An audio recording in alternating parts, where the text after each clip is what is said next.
يا أيها الذين آمنوا اتقوا الله ولتنظر نفس ما قدمت لغد واتقوا الله إن الله خبير بما تعملون.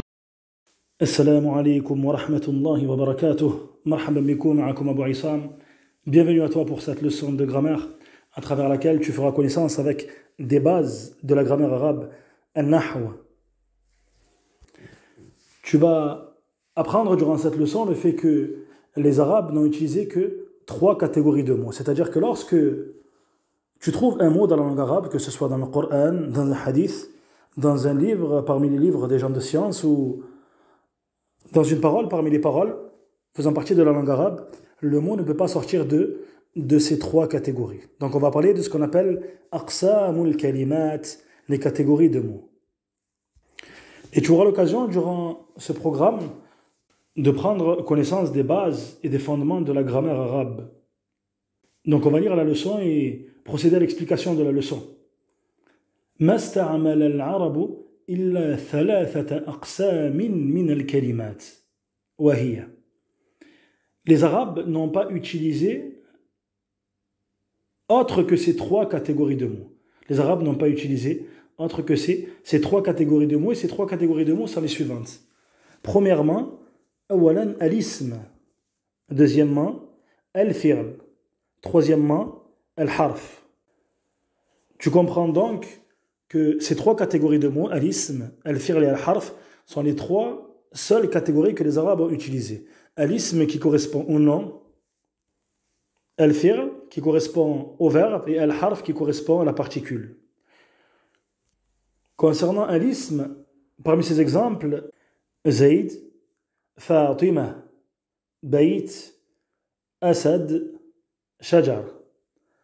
Parmi les exemples de noms, Zayd, Fatima, Bayt, Asad et Shajar.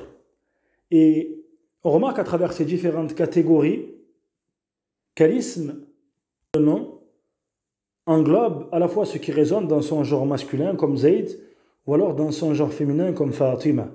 Également ce qui ne résonne pas comme une maison où tu diras Bayt. Ou alors ceci peut englober un animal comme lorsque tu dis pour le lion Asad. Ou alors tu diras pour un arbre Shajar. Donc ça c'est la première catégorie, ce qu'on appelle al-ism, le nom dans la langue arabe.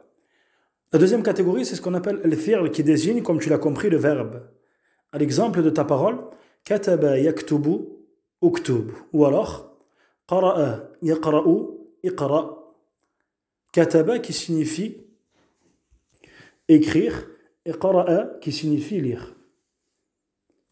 Le verbe dans la langue arabe ne peut être conjugué que dans 3 temps. Al-madi, à l'exemple de ta parole kataba ou qara'a, al-mudari, à l'exemple de ta parole yaktubu ou yaqra'u, et al-amr, à l'exemple de ta parole uktub, iqra'. Et ces 3 temps, c'est ce que l'on va développer sur les prochains cours, à la fois dans leur signification et dans la manière de conjuguer ces différents af'al. La troisième catégorie de mots, c'est la particule al-harf, à l'exemple de ta parole min, ou alors al-wa, ou alors hal.